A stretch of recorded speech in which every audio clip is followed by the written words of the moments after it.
Hey, welcome back to KP Unpacked. This is where the biggest ideas in AEC and AI and innovation, they all collide in one podcast that's powered by KP Reddy Co. This is where we break down the trends, the technology, the discussions, and the strategies that are shaping the built environment and beyond. And this is the AI and AEC version.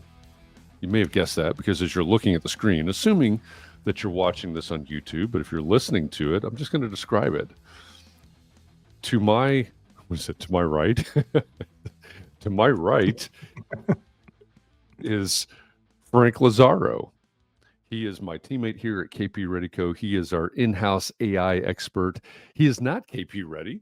Right? The traditional form of KP Unpacked is KP and I unpacking one of his LinkedIn posts, but this is the AI and AEC version where Frank and I take one AI topic per episode. We break it down and we give you actionable takeaways for that particular topic.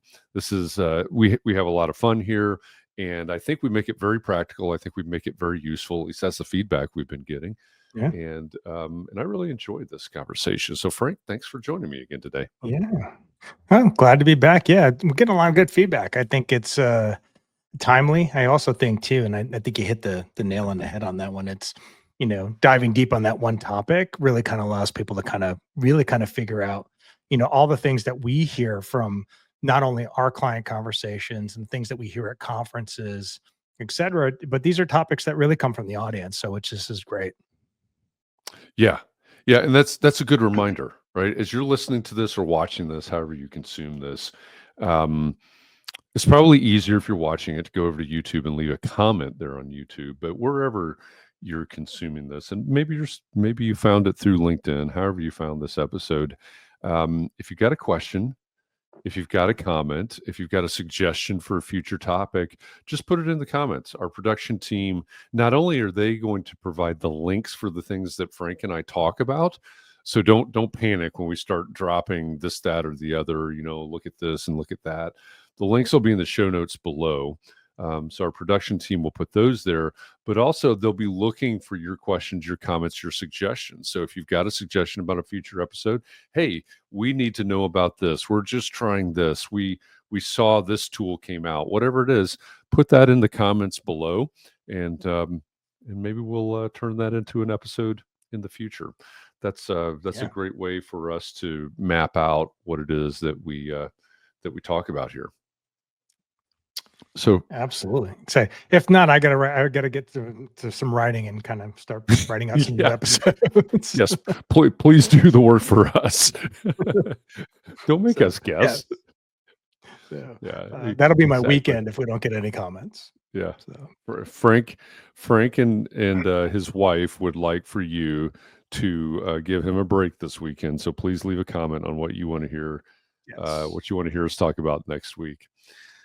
In all seriousness, and that was actually serious, but in all seriousness, today, Frank, we're going to talk about AI and copyright, which has been a hot topic since ChatGPT came out, I think, or became available to the public. So, so we know that AI can generate content, could be written, could be images.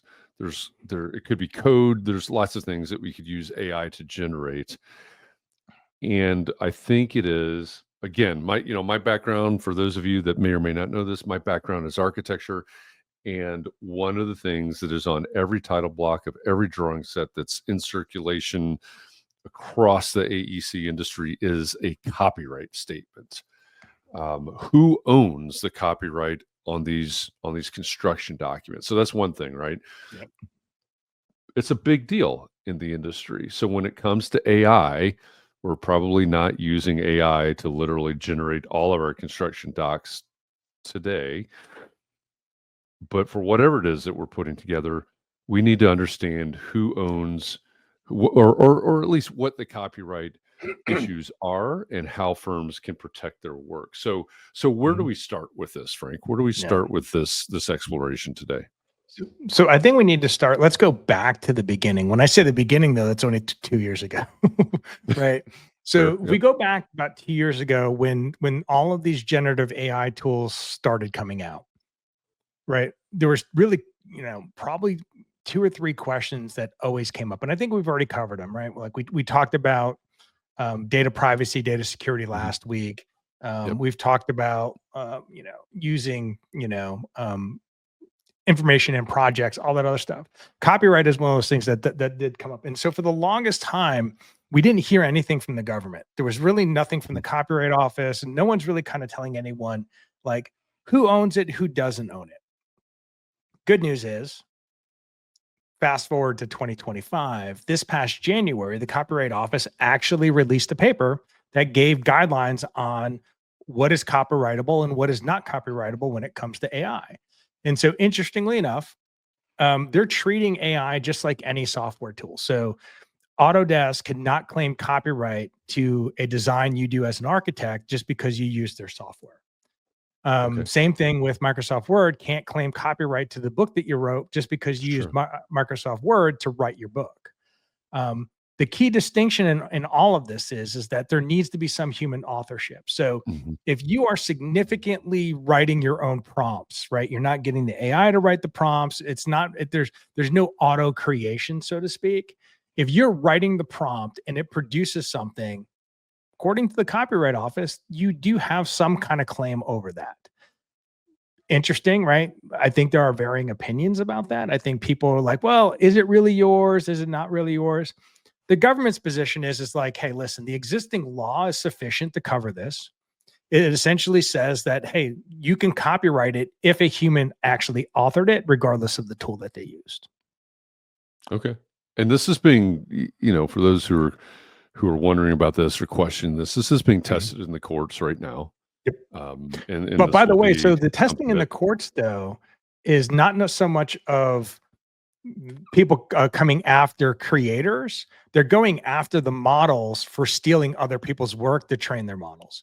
So Okay. it's the existing content owners that are actually suing the models, not necessarily the end users. Okay. So All I right. think that's a That's clear good to know. distinction too. It's like I don't know of any case to where someone is being sued that created something on the back end. Now, I do know like recently, um, OpenAI had that whole Sora thing. There was a Japanese animation artist where basically they were basically replicating his work. He sent the cease and desist. They kind of shut the feature off. Right. So I think that there's a lot of gray area still. Like I can't go in and say, hey, create this artist work to look like mine and then play it off as my own. I think Mhm. that starts getting a little sketchy. But I think if you use it for true business purposes, like where you're taking something that you've already written and you're rewriting it or augmenting it or supplementing it or something along those lines, what I think is that that is copyrightable. There's still a lot of great questions, right? So one big thing I like to put out to you and to the audience is like, where do you stand on Jeff? If you just went to ChatGPT and kept prompting it over and over again and then basically created a book and then published it, do you own the copyright on that? It's a really good question. I think in some ways you might, in other ways you don't. So for those that do self-publish, interestingly enough, if you self-publish through Amazon, when you go to put your book up, there are now I think two or three questions that they ask you about your content. They ask you, one, is any of this content AI generated? Two, to the level to which it is. Is it Mm. wholly generated? Is it somewhat generated but edited or only edited? So now they're even trying to bifurcate how AI is being used because you Yeah. think about it, if I wrote my own book, but then also use Grammarly to kind of help me fix my grammar, which is an AI tool, Mhm. is that AI? So now you start seeing where it gets a little bit confusing. But the Yeah. Copyright Office says, "Hey, listen, if a human has been involved significantly, you can copyright it." Yeah. Well, and your example of publishing or Mhm, writing, you take even the notion of publishing out, you don't even have to go that mhm, far. Well, I guess you do for the for the sake of argument, but how many people, I mean, every time I open Instagram or whatever, there's always a course or somebody talking about mhm, using using AI to write a book. Hey, become a thought leader. Use AI to Yeah. write your book, etc. I mean, there Frank Kern, who's a famous copywriter, which is a different copyright than what we're talking about, spelled differently, in fact. Yeah.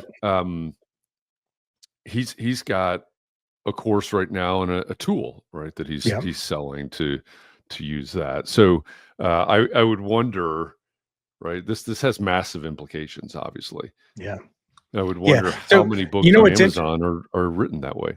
Yeah. So it's interesting. So the quote from the report. So by the way, we'll provide you a link to the report so that you can Yep. go and kind of read it yourself. But one thing that stood out when I was kind of doing an analysis of that report from the US Copyright Office is, and this is a quote, AI tools used as part of the creative process do not affect copyright eligibility.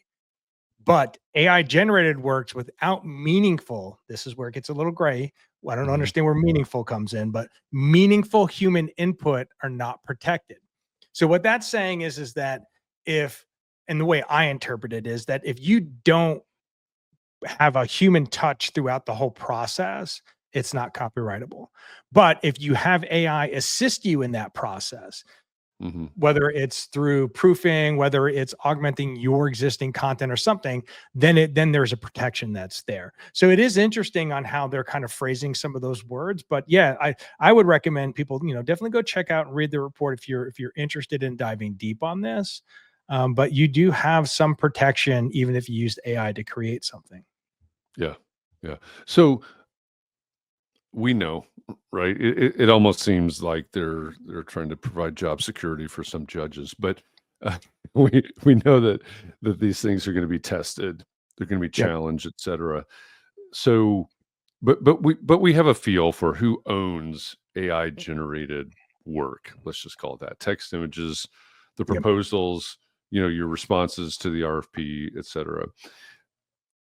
What happens though if AI created content violates copyright? Do we know that yet? No, I don't think we do. And I think that's what's going to play out in the courts, right? At some Yeah, point, I agree. you go back, and I think it's going to be less on the word and probably more on the graphic side. Because if Mhm, you're replicating a style or an artist style, I think you're more likely to violate copyright there than it is to holistically lift words, right? So I think, and there's ways to kind of mitigate the words where, if you use someone's copyrighted work in writing your book, but you provide references to where you pull that information from and you're mhm. giving attribution and credit to it, right? That's literally every academic research paper on the planet, right? Yeah, It's like they're created off of someone else's work.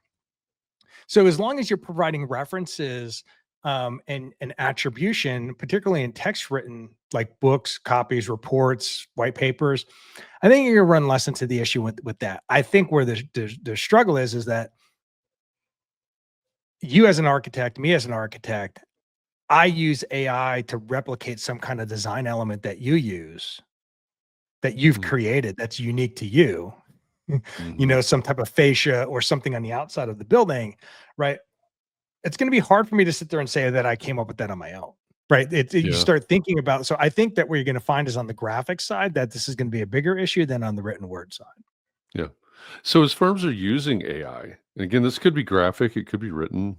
I think Mhm. it's in a way, it's probably, well, literally easier to spot if it's graphic, um, and less opportunity to attribute it, I suppose. Going back to your example there, but depending on the AI tools that the firm is using and where they're pulling their data, where the AI is learning, where the data is coming from, the data lake that has been created, how do firms make sure that what they're creating, again, written, graphic, whatever, Mhm. how do they ensure that it is original and that they're not in danger of violating some copyright? Yeah. So one of the things that I teach in all of my workshops, particularly when we're talking about content creation, the safest place to be is to start with something that you've already created, right? Our industry is historically and almost comically known for this concept of go bys. We never create a proposal from scratch. It's always, Hmm. let's go back to that previous proposal and then we can improve it. Let's go back to this previous design and we can improve. It's almost kind of like we love the concept of go bys. Well, that creates a lot of efficiencies in most of our processes. But in general, if you're looking to avoid, any issues, if you start with your own content and then look to augment and improve and all this other stuff, what you're going to find is that you're less likely to run into those kinds of issues. And that's even what the copyright office is saying, is that if you have significant human input into what you're creating, meaning that I'm using AI to help write a book. I'm going to write the most of the chapter myself and then use AI to clean it up and edit it and kind of clean and really kind of make it flow a lot better. That's copyrightable according to the Copyright Office, because the work really generated from me. The genesis of the work is from me. AI is Hmm. really just helping me kind of clean up the flow and editing. So if we look at it from that perspective, you'll avoid issues if you start with stuff that you already created versus saying from whole cloth, create me something. And I think that's where you're going to run into issues. So if you're being really super lazy and you're just having AI do all the work, then you're going to really kind of run into issues, in my opinion. Yeah, yeah. I think that's an important point, right? We can't. Yeah. I think we probably talk about this on on a lot of our episodes, right? You have Mhm. to apply critical thinking. Yeah. Well, You and I think can't it be also plays lazy. into AI is bad. yeah, and I think it also plays into the point of that it reinforces the fact that AI is not going to take your job, because there has to be human involvement at some point when it comes, at least to the generative AI side. On the robotic side, there doesn't need to be human involvement. You basically program it, and it uses AI to kind of do a task, but you're not copywriting those tasks. What you're really copywriting is the creation part. So if you're thinking about just creation in and of itself, start with your content as a base. And what you're going to do is you're going to find that it's going to be less and less of an issue. Um, Hmm. and you're not going Yeah. to, now again, I think from a written word perspective, I think you're less likely to run into that issue. Where does this go when you start thinking about video, you start thinking about rendering, you start thinking about photos, to where essentially all of those models are built off, basically they're training it off of other images. Hmm. Right. So those images are coming from someone or somewhere. They're not necessarily all open source. So if I'm going in and wanting to render a building in a certain particular style, right? I like, Frank Lloyd Wright, right? Is there a chance that I could be infringing on some kind of copyright or design element or something along those lines if that's what I'm asking him to do? Like, I'm asking the AI to do that. Like, it's not going to randomly just go find some minimalistic design that's not his, Yeah. right? It's Well, going so again, I think images and video, I think we're going to run into more issues, mainly because of where they're finding their content to train the models. yeah. Yeah. There's that famous video from ZHA, which is Zaha Hadid Architects, um, from their computational design studio, where Mhm. they basically the data that they used were past ZHA projects, and in the video they had the AI go through all kinds of iterations and gyrations and create building after building after design after design. Mhm. Some are horizontal and some are vertical and so on and so forth. And as you watch this video, that comes out of their, like I said, out of their computational design studio, you watch this video of the AI. I don't know if they call it hallucinations. Maybe that is what they call it. But um, as you watch this, you see what could be considered project after project after project, but every single one of them, if you know their work, if you know Zaha's work, you look at it and you go, "Yep, Zaha, Zaha, Zaha, Zaha, Zaha." Mhm. And in fact, none of them are actually quote unquote designed by Zaha Hadid Architects. AI creating all of these based on a depth of data, from the style of their work, from the style of their Yeah. design. So that's one Yeah. that's easily searchable on YouTube. You can find it pretty easily. We'll put it in the show notes. Yeah, there was another case that was recently decided, I think in February of this year. And essentially it's revolving around, I think the federal courts, are really kind of focusing because it's again, this is like that lawsuit. Someone was trying to copyright something that was 100% AI generated and they were denied. Mm. So Okay. it's one of those things to where because it lacked any human authorship, it's like he programmed the AI to do something and AI did it, and then he tries to copyright it. It's just like, well, wait a minute. There was no human involvement in that creation. Yeah. Right. Yeah. So I think it's more complicated. I think this is kind of I think the way the Copyright Office has addressed it right now, it's a little bit of a band-aid. I think again, I agree with you 100%. I think this will eventually kind of be driven either through policy changes or lawsuits or both. hmm Yeah. Yeah. I guess it's like anything else. Any sort of new territory, it's going to have to be tested and challenged Yeah. before it's all settled out. So Well, I what? think the existing content owners are the ones that are really upset right now because, again, these models are only as good as the data that they can train on. And Right. so what they're doing is that, I don't think people understand this, but they're essentially just sucking in as much information as they possibly can. And part of it is copyrighted information, right? And hmm so then the question becomes, like to what benefit or to what end are they allowed to do that, right? And Right. maybe the content creators may end up losing at the end of the day. They may end up winning. I don't know. So it is fascinating to kind of see how that plays out.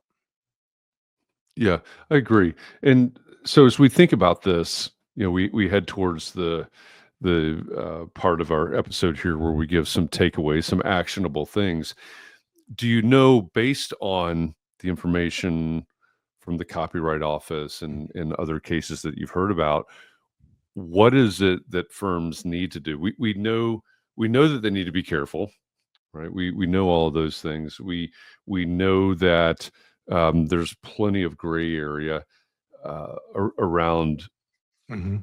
the the um, the ruling or the paper, I guess, from the Copyright Office. But what is it that firms need to do to protect themselves? I think on the side of making sure they don't violate something, but also on the side of how do they protect themselves? Yeah. Yeah. So I think there's a couple things. One, and I think we've covered this before in a previous episode, right? Strong AI policy is probably a hmm very good place to start, right? Just like with everything else, the do's and don'ts of what you can and cannot do. The other thing too is, within that policy or particularly within the training that you're offering to your employees, because I think training is a very big, again, hmm I think the concept of training is just reinforced by this concept as well, right? Like if you're Yeah. not training people, they can inevitably do something. Maybe that's in an inadvertent way, but they could do something that could run afoul of copyright. But the way I look at this again is go back to if you're using your own content to create new content, some modification of that, you are in a better position to be protected that if you just asked it to kind of create something willy-nilly, whole cloth type of perspective. So really two big takeaways for me is that one, make sure that you have the right policy in place. Two, you need to train on that policy so that people actually know how to use the tools appropriately. And then the third component is really just focus on making sure that the content that you're using is starting with something that you've already created. Yeah. Yeah. I think those are good points. And yes, there's going to be a chicken and egg there, right? Yeah. Well, hmm that's great, Frank, but we're just starting out with AI. How do we base it on something we've already created? Right? There's a beginning to this, right? Yeah. That you have to build from. Um, and I agree. I mean, I think it does so much of this in terms of protecting your firm. I think it does very much, just like you just said, it does go back to having solid policies and trainings. I don't see how going forward. And so Yeah. many people that listen to this know that I teach professional practice. This is going to have to become a component of pro practice classes too, right? Mhm. We have to have policies that are designed to allow us to use the tools properly and keep us out of trouble, Yep. essentially. I mean, Yep. that's way boiled Well, or way I dumbed down, and I but think that, yeah, and what I do think though too is it becomes more and more important as, like, right now, a lot of these tools are third party tools that kind of sit, mhm, you have to go to ChatGPT, you have to go here. How does that change when the AI is actually inside AutoCAD?